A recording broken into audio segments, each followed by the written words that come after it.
Good morning, everybody. Welcome to the Small Business Support Group. It is now afternoon, obviously. 3 seconds past the midday of 12 o'clock midday. That's what I'm trying to say. Yeah, that's how it is. The heat is getting to me, but it's fine because it's all going to go downhill from tomorrow. So it'd be all right. It'd be nice and cold. It'd be raining. Back to normal. We have with us today, we have Andy Moore. Morning, Andy. Afternoon, sorry. Morning, everyone. And Grant as well. Howdy doody. He was on a big call, but got off it in the end, did we? That was all right then.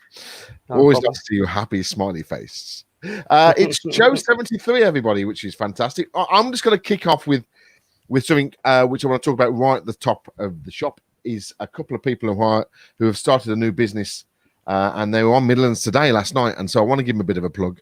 They're local people. They're connected with somebody we all know. So it's actually Guy Tomlinson and Jack Talbot. They have started up a business. They're 17 and 18-year-olds.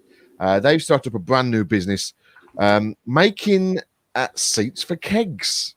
So what they're doing is getting old kegs and then putting cushioned seating on the top and selling them to pubs to get that extra seating outside, which is going to be vital. So I'm going to show the clip from last night from Midlands Today, which is our local news show in the Midlands, basically.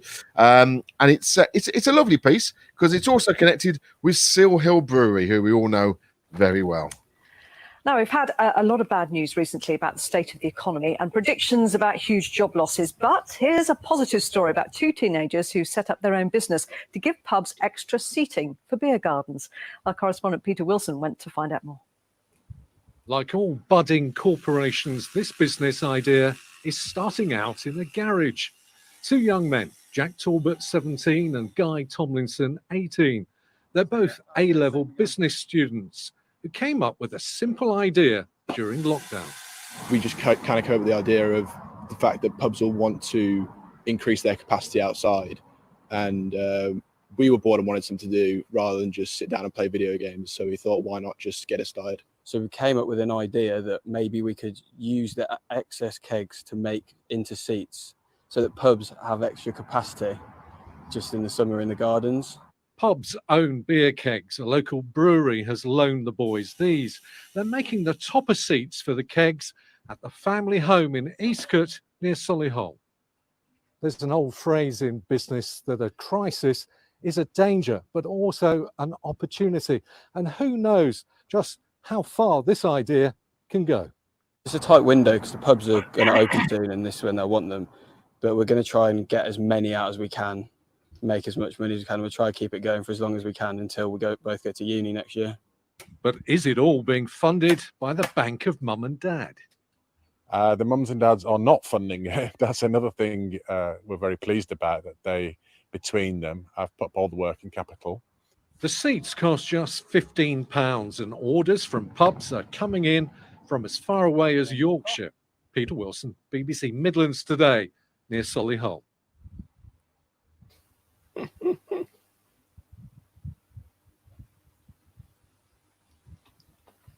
hear you, Matt. Sorry. It does say massively on my screen, your mic is muted. I should look at the screen.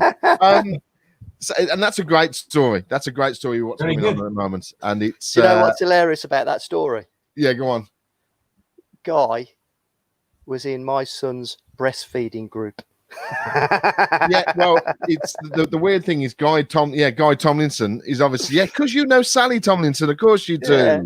Yes, that's right. That's who sent me the link this morning. So fabulous. So if you want to get in touch with them, anybody who owns any pubs or restaurants, then it's kegseats@aol.com. Also, they're on Facebook at Keg Seats as well. And I've just said that they should be using my software to set up a little shop to sell the seats on the Facebook panel as well. So Matt, just coming on that point, they should also be applying for a startup loan. Well, they could do, but I don't think they've covered the. I think they've covered their overhead straight away. But yes, I suppose they could go for a startup loan. It depends how much they want to expand it before they get a uni. Well, so £2,000 up to £25,000. Well, that sounds like a great idea if they want to expand it. Definitely. I mean, obviously, it's one of those garage setups, isn't it? It's like the good the IT and the tech companies from the 70s and 80s starting up in the garage. Microsoft, Which is exactly. brilliant. That's right. It's fantastic. So, so a little bit good news to start. So let's not bring it down today. But Andy, you want to talk about 4 years since the referendum? Yes, I'm afraid so. It's 4 years on. A couple of days ago was actually the actual anniversary. Believe it or not, 4 years, 2016. And obviously we're in the middle of a global pandemic, which has the likes of no one has ever seen. And some people would say that the reason that the government's handling of the pandemic wasn't nowhere near as good as other countries is because they were too obsessed and focused with Brexit. You know, what's Boris is saying? Let's get Brexit done. And I think that's about as far as the plan goes. There is no plan. There hasn't been a plan for 4 years. There was no plan when we went into the referendum. And as far as I'm concerned and aware, and I look at the news every single day, there is no plan now apart from let's get Brexit done. And as I said, there's no plan. What people say, well, what would you have done, Andy? Well, let me tell you what I would have done. And what we should be doing now, because of the pandemic, has made it possible, has made it necessary. The economy is about to hit a brick wall. And all the experts and the economists are saying that we will be hit harder than most other countries because of the government's handling of the crisis. So, simple. I'm an entrepreneur. I've been in business for 31 years. I've been involved in hundreds of businesses, and including 13 listed companies on the London Stock Exchange. What I don't know about business isn't worth knowing. The situation is we should invest in our industries, not keep selling them. Just recently, Norton Motorcycles, a fabulous old brand of Britain, was sold to a foreign entity, right, for a measly £16 million, right? Another great British brand sold to Johnny Foreigner. Excuse me if that upsets somebody. It doesn't mean that I'm against foreign people. It's a foreign entity, which means it's not based in the UK, which means it's another of our great brands leaving the UK or going to a country outside the UK to be manufactured, right? And eventually they all will leave. We've done this with the motor trade, and motorcycles is part of the motor trade. Yet we're paying out 14 billion a month for this crisis, and we are not actually investing in our industries. So 14 billion and a measly 16 million would have bought you a motorcycle company for the country and the people of Britain. But no, we've decided to let somebody buy it for a measly 16 million, and it makes no common sense. It's not economic sense, because what happens is you have a thing called capital flight. I'll bore you for a moment with economics, which most politicians do not understand and most people don't understand, right? Economics, right? An economy, and we're going to be an independent country at the end of this year if Boris has his way, whatever cost to the people and the country and the economy. We will be an independent nation. But last year, we closed down a 60-year-old shipyard in Devon, in Appledore, that's been making ships for 160 years. It made the front parts of the hull of the 2 new aircraft carriers. But we closed it because the Conservative Party policy is a free market. They don't understand that we're in a global pandemic. All the old policies have been flushed down the toilet. They don't work. We've just heard, bringing it right up to date, Royal Mail have announced 2,000 job cuts.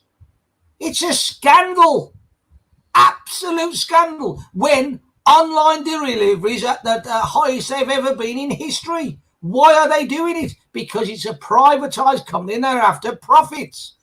Right? When it was Royal Mail owned by the British people and the the British people, not the government, when we owned it before we privatised it, we didn't have to worry about profits. Right? But now they have to pander to shareholders and profits. I'm sorry, we need to suspend this type of activity, and the government's got to get tough and get some leadership. Boris Johnson needs to become a leader, not a guy that just has sound bites. Is just going back to that Royal Mail section. Yeah. I mean, isn't that just because? I mean, obviously they've got a network and logistics all set up already. Is that just mismanagement? Because It's they- management I mean, jobs they've got rid of, though. It's management jobs. it's There's management jobs. 9,700 managers in Royal Mail, and they've got rid of 2,000 management jobs. Now, my suspicion is that, bearing in mind that the infrastructure is still based on the old school owned by the government infrastructure, they've probably just got rid of a load of managers they didn't need anyway. And that's where I Right. think, the free market, as Andy's just talking about, does work, because we both, you can't on the one hand, Andy, say, let's knock the government and, because the politicians Sorry, are all... Grant, don't agree with you. You're in a global pandemic. It's like a war. Churchill brought in policies, right? We've got policies now to bring in. We should be saving jobs. You cannot work on free market in this market. But at the moment, Royal Mail is competing against all of the PDPs, the Amazons. They're fighting against all of those, and the drop in post, like normal letters, has dropped massively. Royal Mail built its whole business on the back of delivering letters. People don't send letters anymore, so why would you keep 2,000 jobs when people aren't sending letters? Privatised for years now. It's not the old infrastructure. I used to work for them. They used to be one of my clients. Yeah, right. But how long ago was that, Grant? 10 years ago is probably the last time I did a job for them. Yeah. I went through the privatisation with them. When they went through all of that, it was an absolute fiasco. They rebranded and changed their name from Royal Mail to, what was it? Can't remember now. But then they went back again. They spent millions on the rebrand. But I was helping them with all of that rebranding. But what you've got to remember, Andy, Royal Mail, I think, is a bad example, because I don't disagree with what you're saying in principle. But I think Royal Mail's a bad example, because getting rid of 2,000 management staff when you've got a business that's effectively the massive part of what the business was built on was delivering letters, is just shrinking. It's shrinking on a daily basis. We've got 600,000 already unemployed extras through the pandemic. There's going to be millions others. We've got to. The government's paying for the jobs anyway. 14 billion a month, right? It's crazy. You have got to bring in emergency powers to stop private companies doing this, right? Royal Mail, right, is going to make profit in 2020 to the tune of £340 million, right? It can afford these 2,000 jobs. And if they go out of work, who do you think is going to pay for them? The government and us, the taxpayer. We may as well keep them in work with the furlough scheme. Announcing job losses with the furlough scheme going to the end of October is scandalous, right? British Airways have done the same. Some other companies are doing the same. It is not necessary. And the government's got to get tough and become leaders in a wartime situation. Boris Johnson is not a leader like Churchill. Churchill was educated at the Royal Military Academy at Sandhurst. 3 wars he fought in, and he started as a second lieutenant and finished as a lieutenant colonel. Right now, we've got Boris Johnson, journalist. I'm sorry. That's why they should all go to Sandhurst and learn leadership training. We have got to save jobs and the economy. You cannot think, economics and all that. It's rubbish. It is all down the toilet. We are now in a wartime situation. We should be reinvesting in our industries all across the board. And any company that wants to actually do business in Britain needs to start being British focused, right? And looking after the country and the people. Because if we don't, we won't have an economy. We may not have an economy anyway, because what's coming up the line here, right? Isn't that what Trump did? Is he banged on about, reinvesting in the country? Yeah, and he did. And he did do that. And has it worked for him? Actually, their economy has bounced back enormously. However, they've been hit by the pandemic now, which has obviously had a massive detrimental effect on their economy. Like have you seen their deficit? Because they're effectively bankrupt.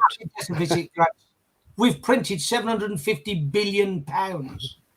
That's what we've printed so far, right? It doesn't matter about the deficit. You've got to. We ought to ask Andy about that thing, the bond thing, Matt, because we didn't know what they'd done. So the government have said. Oh yes, go on then, yeah. So what was it they've said? The Bank of England announced they're injecting 100 billion. 100 billion. 100 billion in the form of Bonds. Bonds. Yeah, it was What is that? Is that quantitative easing? Because they're saying it's not, but it sounds like it to me. They bought the bonds. Basically, all the countries. The EU has been quantitative easing for decades. But that's the banks buying the bonds, isn't it? That's how it works, isn't it? And they're also printing money. Explain that, just because obviously there may be some people. I mean, I'm probably one of them. When they said that they're printing money, that is quantitative easing, isn't it? Is that it, or is that just printing physical money? They're not physically printing money. They're probably getting to the master computer and putting saying, right, let's add 10 noughts. Oh right, okay. So just to do. I've never understood the economics of this, because if you're the bank of a country and you have got the ability to literally say, all right, then there's another 100 billion. There you go, effectively printing money, which is where what quantitative easing is. Yeah. How does that work in terms of? Couldn't you just say, actually, we owe China 30 billion at the moment. Let's just print 30 billion. There you go, China. There you go. Right, no more deficit. Well, unfortunately, since Brexit, 4 years ago, not a great plan. The pound exchange rate has collapsed. Right, we're at 124 to the US dollar and 111 to the euro. Before Brexit, right, we were nearly $2 to the pound, and we were at 145 to 150 to the euro. Right, the problem is great plan. Only one problem: we import probably 60% of our goods, maybe more. Right, there's 10,000 trucks coming through from Europe into the UK a day. Right, 10,000 coming in with goods. So to have an economy working, it's simple. If you do not produce goods, not services, Grant, not services, services where Margaret Thatcher put all the plans into the city, which did work while we were part of a 28-country trading bloc. We're now about to be an independent nation. We've got to make things and export, right? And we've got to get the balance of payments down, right? Because it's the wrong way at the moment for an independent nation. So we've got to reinvest in our industries. We've had the ex-chancellor just this week announcing what should be done to outbuild the economy, but they've missed the point. Nowhere have they said we're going to have a sovereign investment fund that invests in British business, right? They're going to invest in infrastructure. They're going to invest in roads. But roads are no good to anybody if you're not making anything. Yes, you're building a road, you're building the HS2, but you've got to have businesses that produce things. Like we've got to make cars. But they've attacked the car industry for the last few years, and the motor industry, Honda are leaving because of this unprecedented attack on the industry.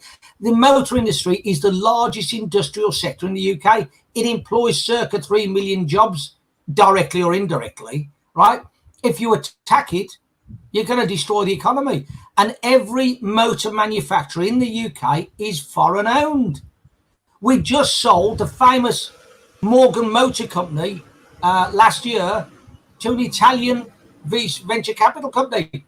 Where's the British venture capitalists who are going to come in and be patriotic and save Britain's economy? Where's the banks? Is there anybody out there, who's got some backbone to come in and say, I'm going to buy Norton motorcycles, or I'm going to be a bank that backs the entrepreneur that buys them? No. But Andy, I'm just looking. For a board, but bought it for 16 million. I mean, I'm just looking. I've just typed in British-owned businesses, manufactured businesses. Yes, you're quite right. There isn't anything. Well, GlaxoSmithKline is British-owned, and that's fairly major pharmaceutical. Yeah.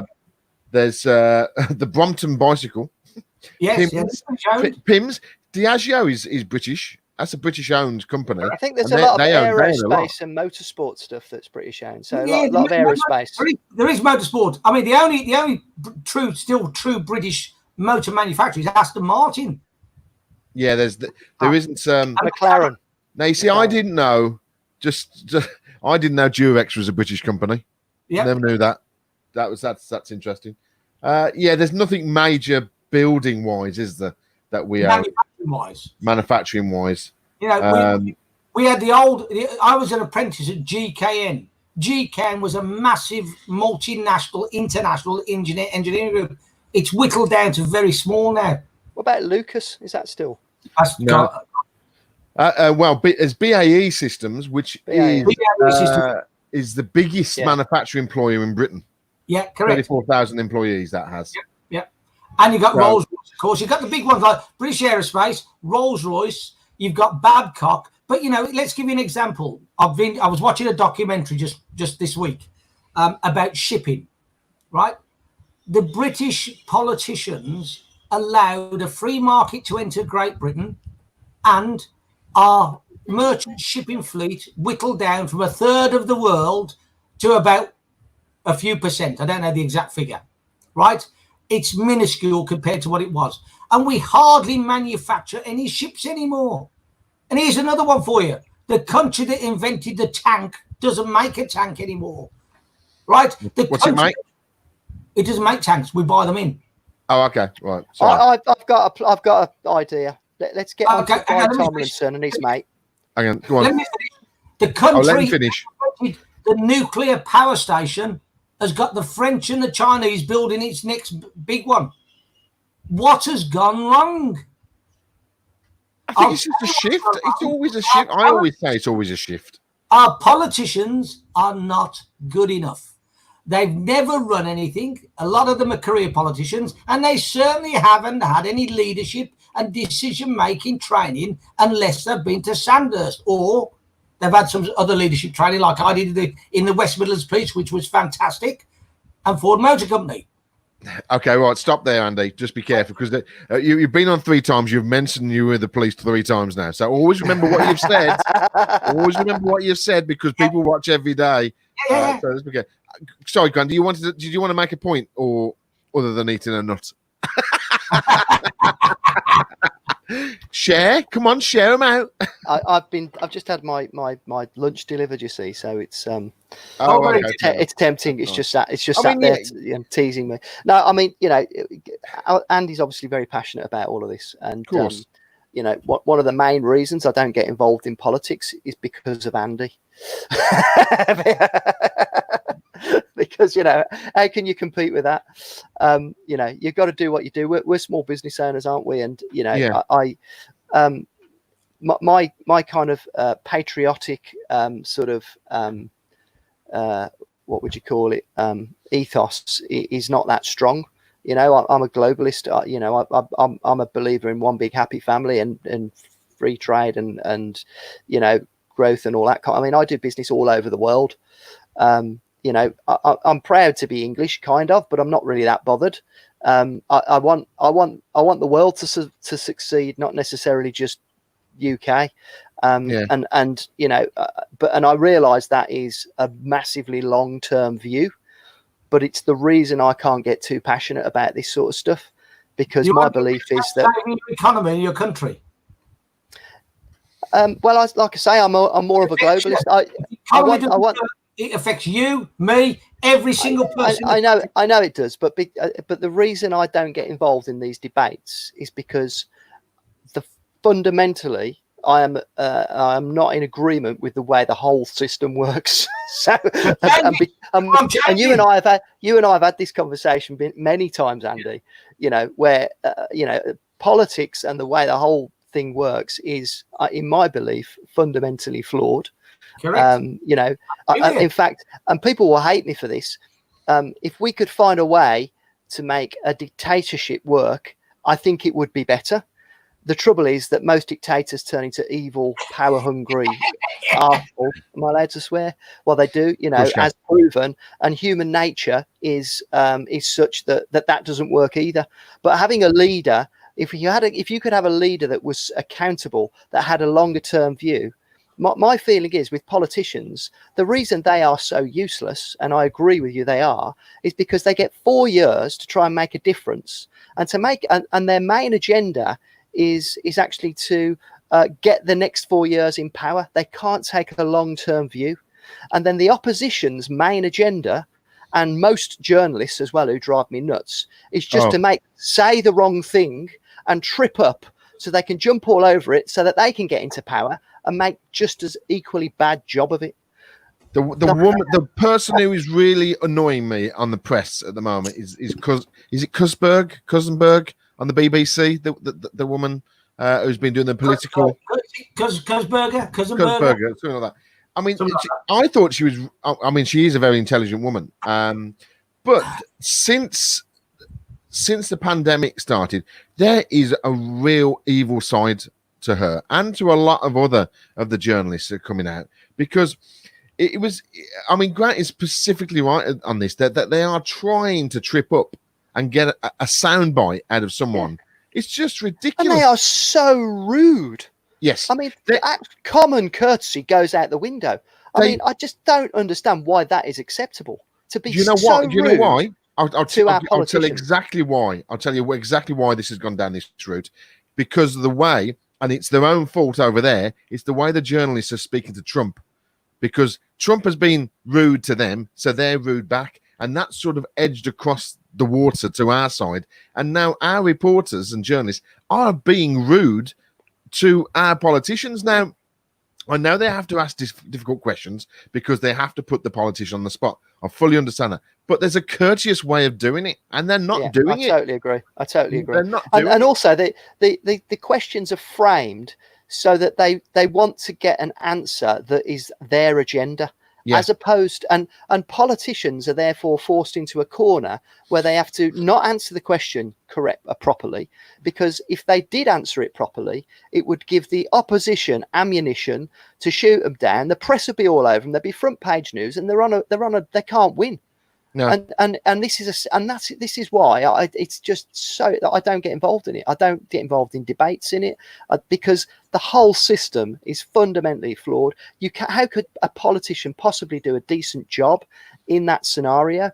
And given that they haven't got long enough to actually make a difference, and the opposition is disgusting as well, regardless of who's in opposition. Whether it's like the way they behave in the Commons, they're like a bunch of animals. The way they jeer and shout and be honestly, I find the whole thing so uncivilized, disrespectful, rude, and I can't abide it. And that's why I don't get involved in politics. It's fundamentally flawed to the core. No, you're exactly right. There was the prime example of that. I'll come back to you a second, Andy. The prime example of that is one of the briefings, the COVID briefings a few weeks back.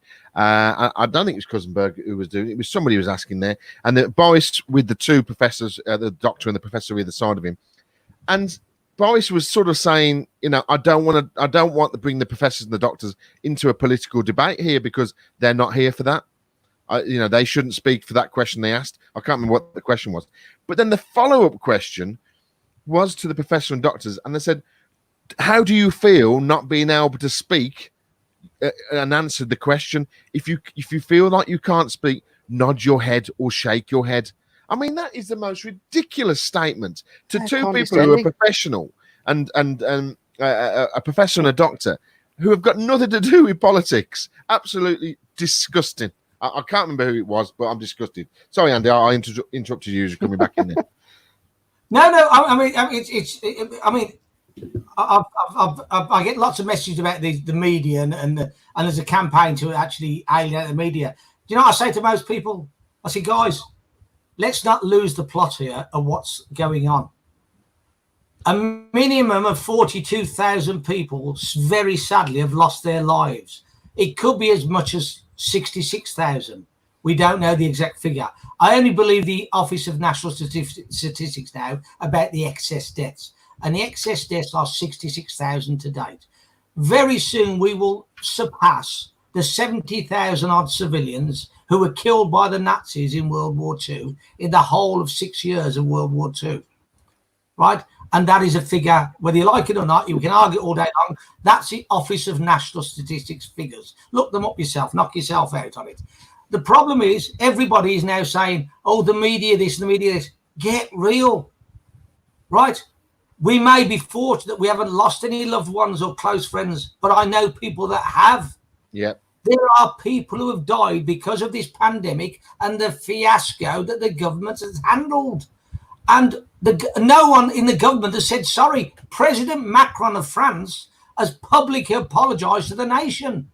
They have to be careful doing that though, Pardon? because they're sort of admitting that they've caused a problem and people have died, and they could be sued for that. There are cases that are going for the courts now where the people are suing the government.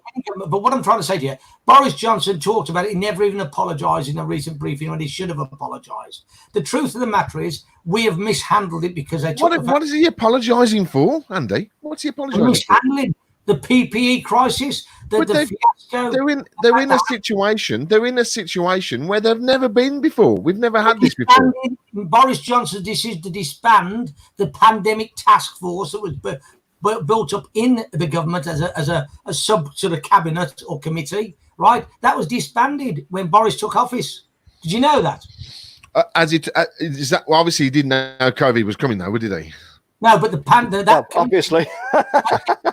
You think? Because I'm sure if you knew, he would have left it in place. Oh, correct. But that committee had been in existence for years.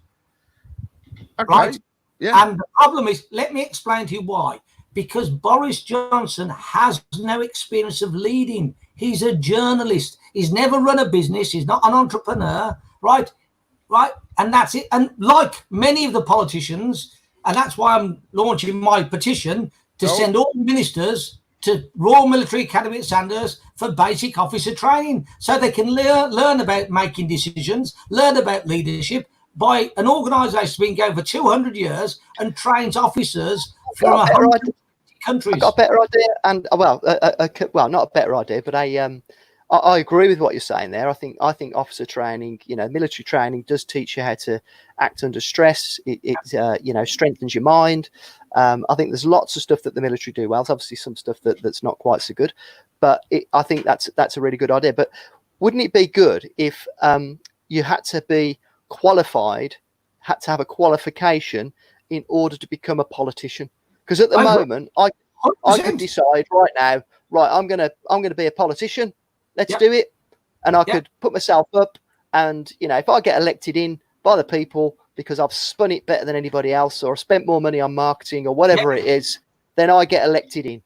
So whereas if you actually have to have a qualification and somewhere like Sandhurst, and I think there'd probably be some other organisations that would be good, that actually would at least higher the bar a bit, wouldn't it? Because it's the only job in the country you can go apply for. You don't need any experience, any training, any qualifications, and you can become the Prime Minister and lead a country. It's absolute madness. Would you get on a plane where the pilot says, "Good morning, ladies and gentlemen, this is your captain speaking. Just to let you know, I've never flown an aircraft before today. I'm going to give it a go. Wish me all best luck. Best of luck."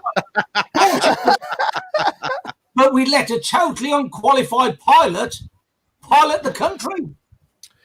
Okay, let's. We're running over. I like that analogy. That's the best one yet, Andy. That is a good one. I like that one.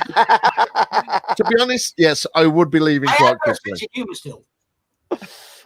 Well, there's a question that's come in. Darren said so. Some of the most qualified people I've dealt with are the most stupid people I have dealt with. Yeah, I've got to agree with that one as well, Darren. It's not a guarantee. No, it isn't. No, I know a lot of stupid people. He might just hire the bar a bit.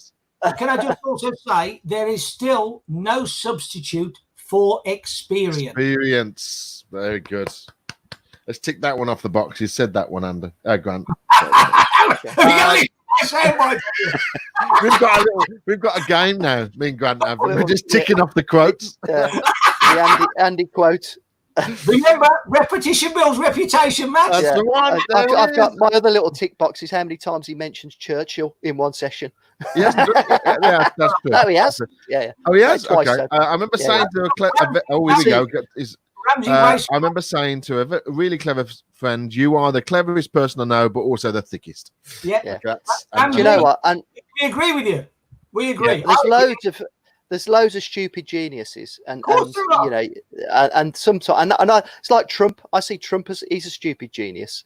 He's one of those guys. You're not telling me. I mean, pretty much everybody will agree that Trump has some proper stupid moments. But there's no way you get to be the most powerful man in the world, and be stupid completely. It just doesn't happen. He's not got there by luck.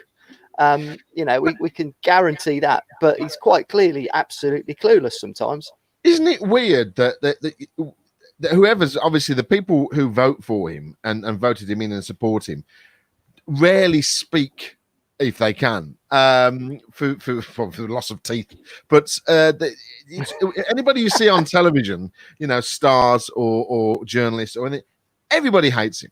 Everybody, how the hell did he get in? But it's that obviously there's that quarter in America, that small section who just don't go on television and just voted for him. So you know, but I like him. I think he speaks what he comes in here and it goes straight out, and that's the way he works. And sometimes that's a bit of a breath of fresh air rather than having everything planned. He's certainly good for humour anyway, in comedy. Well, yeah, it has filled all the late night talk show hosts and comedians with all the clip when the journalist was asking about the Chinese virus. Why are you calling it a Chinese virus? Well, careful here, Andy. Yes, the journalist it's there. It's on YouTube. He says, "Well, it's a virus from China." Fair enough. It's simple. Right. Darren also said Trump is a bully. Oh, given a little $1 million loan to start his business and bullied his way to success. Okay, that's unfortunately that is often the case. Oh, okay. It's we've got Darren going on that one. So I think we're going to draw it to a close there, gentlemen. It has been a different kind of show, and I'm actually enjoying it. I enjoyed that show. That was great. We had a heated debate. Everybody, good to see you. No problem. We'll Andy, we'll see you tomorrow. Grant, thank you very much. And everybody at home and watching wherever you are or listening on podcasts, we will see you tomorrow at midday. Bye-bye. Bye. See you guys.